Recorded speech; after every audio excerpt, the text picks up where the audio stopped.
नमस्कार दोस्तों, आप सभी का स्वागत है एमएसएससी नोट्स में। तो दोस्तों, केवीएस एनवीएस 2025 की वैकेंसी आ चुकी है और हम लोग यहाँ पर डिटेल्ड एनालिसिस करने वाले हैं। कुछ लोग को समस्या है कि टीयर 1 में क्या होगा, टीयर 2 में क्या होगा, इंटरव्यू में क्या होगा, सिलेबस कैसा होगा, योग्यताएं क्या है, उम्र सीमा क्या है, सब्जेक्ट कॉम्बिनेशन कैसे बनेगा, सारी चीज, सारे डाउट्स यहाँ पर क्लियर करने वाले हैं। पीआरटी के लिए भी, टीजीटी के लिए भी और पीजीटी के लिए भी। ठीक है, तो आप इनमें से किसी की भी तैयारी कर रहे हैं तो ये वीडियो आपके लिए बहुत ही कम टाइम में बहुत अच्छे से समझा देंगे। ठीक है, हाँ, ध्यान से देखेंगे। तो यहाँ पर पहली बात कि जो टीचिंग के लिए जो पद आए हुए हैं वो कितने आए हुए हैं, 12,722 है ना, 12,722। ठीक है, और नॉन टीचिंग के लिए क्या है, 1,110। अब बात करते हैं पीआरटी के लिए। तो पीआरटी के लिए यहाँ पर 3,364 पद आए हुए हैं। टीजीटी के लिए यहाँ पर 6,362 पद है और पीजीटी के लिए यहाँ पर 2,996 पद है। इतना आप लोग को पता ही होगा। ठीक है, आगे देखते हैं। अब यहाँ पर योग्यता क्या है। अगर हम पीआरटी की बात करें, अगर आप लोग डीएलएड किए हुए हो, है ना, अगर आपने डीएलएड किया हुआ है और आपका सीटेड पेपर 1 है ना, अगर आपका सीटेड पेपर 1 पास है और आप डीलेड किए हुए हैं तो आप पीआरटी के लिए अप्लाई कर सकते हैं केवीएस में या एनवीएस में। देखो, अब क्या हो रहा है ना कि केवीएस एनवीएस पहले अलग अलग आता था, तो अब ये हो गया है कि एक ही में, है ना, एक ही पेपर दिया जाएगा और उसमें आपको लास्ट में चॉइस पूछी जाएगी। अगर आप पास हो जाते हैं, सिलेक्ट हो जाते हैं, मेरिट में आ जाते हैं, तो वहां पर आपको चॉइस पूछी जाएगी कि आपको एनवीएस में जाना है या केवीएस में जाना है। ठीक है, ये आपके ऊपर है, लेकिन पेपर एक ही होगा।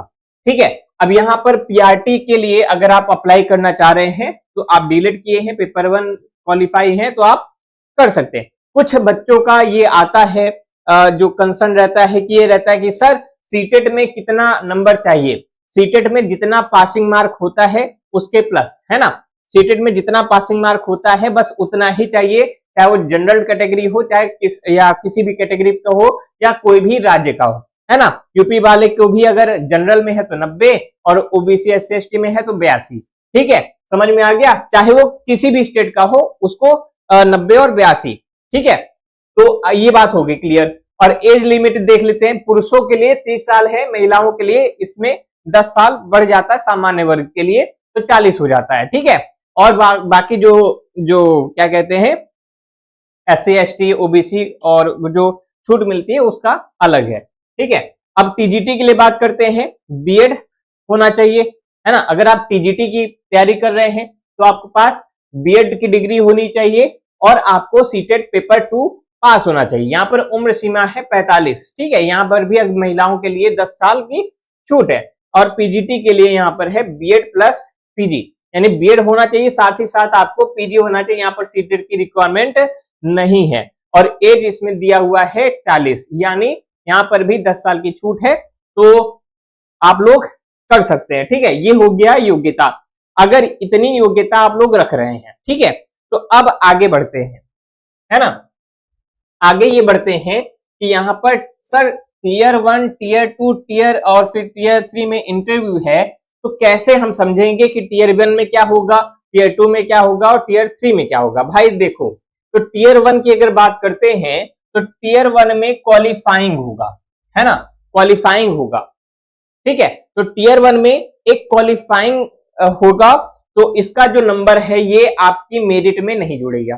क्वालिफाइंग का मतलब क्या होता है, अगर इसको पास कर दिए तब आगे का स्टेप बढ़ेंगे और इसका जो नंबर है वो आपके मेरिट में नहीं जुड़ेगा। ठीक है, आपको यहां से सिर्फ और सिर्फ क्वालिफाई करना है। ठीक है, ये तीनों के लिए है, पीआरटी के लिए भी है, टीजीटी के लिए भी है और पीजीटी के लिए भी है। ठीक है, अगर यहां पर आप क्वालिफाई करते हो, मान लो अगर आपका पोस्ट अगर किसी भी सब्जेक्ट में 100 है ना, सपोज करो कि अगर आपका पोस्ट 100 है ना, तो 100 जो पोस्ट है तो इसका 10 गुना, है ना, 10 गुना टीयर 2 में बुलाएंगे, यानी 100 पोस्ट पर यहां पर 10 गुना क्या हो जाएगा, 1000। ठीक है, तो 10 गुना यानी 1000 पर यहाँ पर बुलाएंगे। ठीक है, अब उसके बाद जब यहाँ पर क्या होगा कि यहाँ पर मेरिट वगैरह बनेगी, फिर उसमें से मतलब 1 से लेकर छाटा जाएगा कहां तक, 3 गुना तक। 3 गुना मतलब क्या है, 100 सीट है, 100 सीट का 3 गुना यानी 300। ये टीजीटी पीजीटी के लिए भी है, मतलब तरीका यही है। ठीक है, तो 300 लड़कों को बुलाया जाएगा यहाँ पर। ठीक है, अब इंटरव्यू में 85 और 15 का क्या है, इसको हम लोग बाद में समझेंगे। आगे चलते हैं सिलेबस के बारे में। ठीक है, अब टीयर 1 का सिलेबस क्या होगा, टीयर 1 जो कि सबके लिए है, चाहे वो पीआरटी का हो, चाहे टीजीटी का हो, चाहे पीजीटी का, है ना। तो टीयर 1 का क्या है सिलेबस, तो रीजनिंग आएगी, मैथ्स आएगा, कंप्यूटर आएगा, जीएस आएगा, इंग्लिश आएगी और हिंदी आएगी। ठीक है, अब सीटेट में आप लोग को सीडीपी मिलती रहेगी, है ना, इसमें सीडीपी नहीं है। और पहले पूछा जाता था पीआरटी में, लेकिन अब यहां पर नहीं है ना, अब यहां पर नहीं है। तो अगर आपको सीडीपी से डर लगता था तो यहां पर वो खत्म हो गया। ठीक है, नंबर दिए गए हैं, तो रीजनिंग के 20 नंबर, मैथ्स के 20 नंबर, कंप्यूटर के 20 नंबर, जीएस के 20 नंबर, इंग्लिश के 20 नंबर और हिंदी, हिंदी का मतलब होता है ये ऑप्शनल सब्जेक्ट है, ऑप्शनल विषय, ये भाषा कह सकते हैं, है ना। तो आप हिंदी चुन सकते हैं, आप बांग्ला चुन सकते हैं, आप क्या कहते हैं उर्दू चुन सकते हैं, संस्कृत चुन सकते हैं। तो ये आपके ऊपर है, जैसे मैं होता या हमारे जो भी छात्र हैं वो हिंदी प्रेफर करेंगे तो हिंदी से। तो यहाँ पर देख लीजिए, और सभी के 3-3 नंबर है, तो यहाँ पर क्या होगा 300 नंबर, 100 क्वेश्चन आएंगे, 300 नंबर का नेगेटिव मार्किंग 1 होगी। ठीक है, तो नेगेटिव मार्किंग कितनी है, -1 है। ठीक है, तो ये याद रखना है। अब आगे बढ़ते हैं, आगे देखेंगे टीयर 2 का, है ना। अब ये यहाँ पर अगर आप क्वालिफाई हो गए, अब क्वालिफाई होने के बाद अगर आप 10 गुने में आ गए, है ना, 10 गुने में, है ना, जितनी सीट है उसके 10 गुने में अगर आप आ जाते हैं तो यहाँ पर आप टीयर 2 में आ जाते हैं। यहाँ पर मेन लड़ाई यहाँ से होगी। अब यहाँ पर एक चुनौती है टीजीटी पीजीटी और इन सब के लिए। देखो, पहली बात कर लेते हैं टीजीटी पीजीटी वालों की। ठीक है, पहले यहाँ पर होगा आपका सब्जेक्ट, है ना। अगर आप हिंदी से हैं, इंग्लिश से हैं, मैथ से हैं, सोशल साइंस से हैं, किसी से भी हैं टीजीटी के लिए, ठीक है, तो आपका वो जो सब्जेक्ट है वो यहाँ पर पूछा जाएगा सीधा सीधा। आपका सब्जेक्ट, जैसे मेरा सब्जेक्ट है हिंदी, हम हिंदी पढ़ाते हैं, तो आप में से कई छात्र हैं जो हिंदी के हैं, वो देखेंगे। तो आपका अगर सब्जेक्ट है हिंदी, तो एग्जाम्पल में अगर हिंदी है तो हिंदी के 60 एमसीक्यूज आएंगे, है ना, जैसे प्रैक्टिस कराते ना एमसीक्यूज वाला, तो एमसीक्यूज होगा जिसमें से पर क्वेश्चन का 1 नंबर रहेगा, यानी 60 × 1 यानी 60 अंक आएगा। ठीक है, फिर उसके बाद जो 10 नंबर मतलब 10 क्वेश्चन रहेंगे, है ना, 10 क्वेश्चन रहेंगे वो रिटेन होंगे, है ना, लिखित होंगे। जैसे भी आपने देखा होगा कि एलटी ग्रेड में होता है, एमआरएस में होगा, ठीक है, या जीआईसी प्रवक्ता में होता है। तो उसी तरीके से यहाँ पर 10 नंबर रिटेन में होगा, तो 10, और इसमें एक क्वेश्चन का 4 नंबर मिलता है, एक क्वेश्चन का 4 नंबर यानी पूरा का पूरा 40 अंक। तो कितना हो गया ये 100 अंक। ठीक है, अब ये है कि इसमें निगेटिव मार्किंग नहीं है, जैसा लिखोगे वैसा पाओगे, निगेटिव मार्किंग नहीं है। और उसके बाद जो है 60 में से इसमें जो है 1/4 है ना, 0.25 निगेटिव मार्किंग अगर गलत होता है तो। ठीक है, ये बात हो गई टीजीटी और पीजीटी के लिए।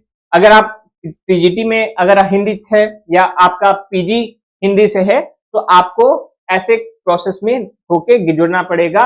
एमसीक्यू 60 है और रिटन टेस्ट में आपको 10 क्वेश्चन मिलेंगे।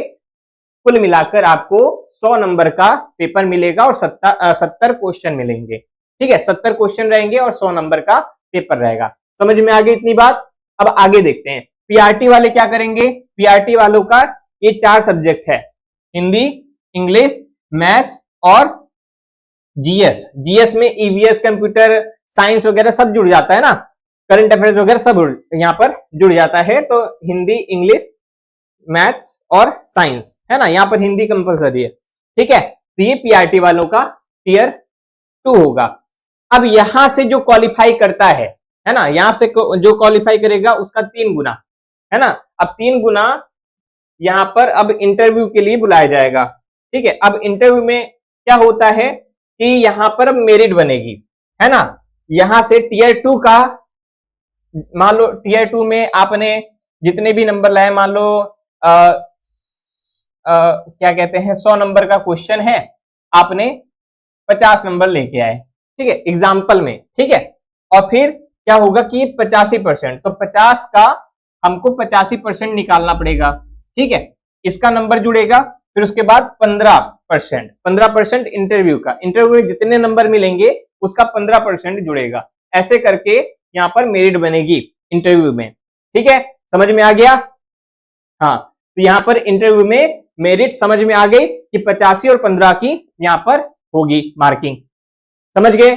चलो, अब यहाँ पर सीधे सीधे बात हुई हो गई कि आपको परीक्षा पैटर्न इतना लंबा है, तो आपको इजीली समझ में आ गया। सबसे पहले क्या होगा, सबसे पहले मैं फिर से रिवीजन करा दूं कि इतना पद था, फिर हमने देखा कि पीआरटी, टीजीटी, पीजीटी का मेरे लिए योग्यता क्या है, उम्र सीमा क्या है, ये भी बता दिया।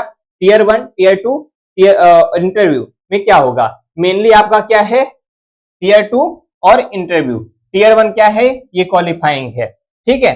फिर उसके बाद टीयर 1 में जो जो सब्जेक्ट्स आते हैं यहाँ पर है, ये सब्जेक्ट्स आपको पढ़ना पड़ेगा, तभी आप क्वालिफाई होंगे और फिर आप यहाँ पर पहुंचेंगे, ठीक है, यहाँ पर पहुंचेंगे, ठीक है। तो ये सारी बातें हो चुकी। तो अगर वीडियो को मतलब वीडियो पसंद आया होगा तो वीडियो को लाइक कर दीजिएगा, चैनल को सब्सक्राइब जरूर कर दीजिएगा कि इससे संबंधित और भी इंफॉर्मेशन यहाँ पर हम ले आएंगे। और हमारा एप्लीकेशन MS SSC नोट्स, ये भी आप लोग को इंस्टॉल कर लेना है, क्योंकि यहाँ पर हम लोग टेस्ट सीरीज वगैरह और PDF नोट्स वगैरह और हमारे अपडेटेड कोर्सेज भी यहाँ पर मिलते रहते हैं। तब तक के लिए बहुत बहुत धन्यवाद, नमस्कार, जय हिंद।